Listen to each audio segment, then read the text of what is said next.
হে কৃষ্ণ করুণা সিন্ধু দীনবন্ধু জগত পতে গোপেশ গোপিকা কান্ত রাধা কান্ত নহস্তুতে। ওম নমো ভগবতে বাসুদেবায় নমঃ। তো আসুন বন্ধুরা, নারদ মুনির সঙ্গে আমরাও এই সপ্তাহযজ্ঞের নিয়ম ও বিধি জেনে নেই। স্নকাদিক কুমারগণ বললেন, হে নারদ, সর্বপ্রথমে পণ্ডিত ও শাস্ত্রজ্ঞ ব্যক্তিদের সঙ্গে পরামর্শ করে দিনক্ষণ দেখা দরকার। কথা আরম্ভ করার জন্য আষাঢ়, শ্রাবণ, ভাদ্র, আশ্বিন, কার্তিক ও অগ্রহায়ণ এই 6 মাসেই শ্রোতাদের মোক্ষের পক্ষে খুব ভালো। হে দেবর্ষি, এই মাসগুলির মধ্যে আবার ভদ্রা ব্যতিপাত ইত্যাদি দোষযুক্ত যোগগুলি অবশ্যই ছেড়ে দেওয়া দরকার।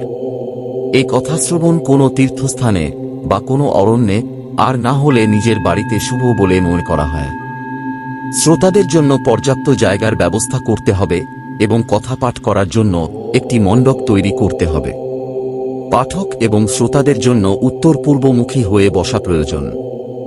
বক্তা ও শ্রোতাদের নিজের ক্ষৌরকর্ম ও শৌচাদি সম্পন্ন করে পবিত্র হয়ে ব্রত পালন করতে হবে। তারপর পিতৃগণের তর্পণ করে নিজের পূর্বকৃত পাপের শুদ্ধির জন্য প্রায়শ্চিত্ত করবেন। বিঘ্ননাশ গণেশ মহারাজের বন্দনা করে এই কথার প্রারম্ভ করতে হবে। বক্তা সূর্যোদয় থেকে আরম্ভ করে 3.5 প্রহর পর্যন্ত উত্তমরূপে ভগবত কথা পাঠ করবেন। তারপর দুপুরের সময় প্রায় 2 ঘণ্টা কথা পাঠের বিশ্রাম দেওয়া হবে।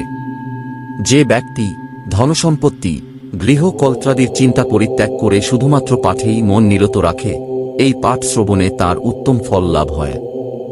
কথা পাঠের সময় মলমূত্রের বেগ সংযমিত রাখার জন্য স্বল্পাহার উপকারী হয়, এই জন্য শ্রোতারা একবার মাত্র হবিষ্যান্ন গ্রহণ করবেন।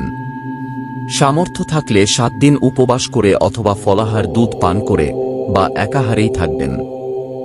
যার পক্ষে যেরকম নিয়ম সুখসাধ্য হয় সে সেই রকম নিয়মই পালন করবে।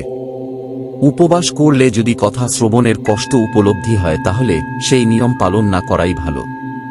আমি মনে করি স্বল্পাহারেই এই কথা শ্রবণ করা শ্রেয়, যদি তা কথা শ্রবণের অনুকূল হয়।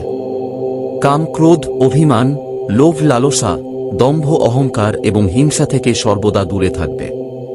এইভাবে সপ্তাহযজ্ঞ শেষ হয়ে গেলে অত্যন্ত ভক্তিভরে শ্রোতাদের ভগবত গ্রন্থের ও পাঠকের উভয়ের পূজা করতে হবে।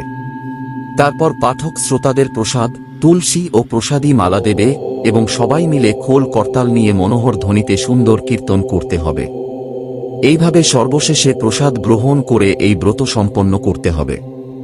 শৌনক প্রশ্ন করলেন, হে সুত, শুকদেব মহারাজ রাজা পরীক্ষিতকে, গোকর্ণ ধুন্ধুকারীকে এবং স্নকাদিক কুমারগণ নারদকে কোন কোন সময়ে এই গ্রন্থ পাঠ করে শুনিয়েছিলেন? আমার এই সংশয় দূর করুন। সুত বললেন, ভগবান শ্রীকৃষ্ণ নিজের ধামে গমন করার পর কলিযুগের 30 বছরের একটু বেশি পার হয়ে গেলে ভাদ্র মাসের শুক্লা নবমী তিথিতে শুকদেব মহারাজ কথা আরম্ভ করেছিলেন। রাজা পরীক্ষিতের কথা শোনার পর কলিযুগের প্রায় 200 বৎসর অতিক্রান্ত হয়ে গেলে আষাঢ় মাসের শুক্লা নবমীতে গোকর্ণ এই কথা পাঠ করেছিলেন।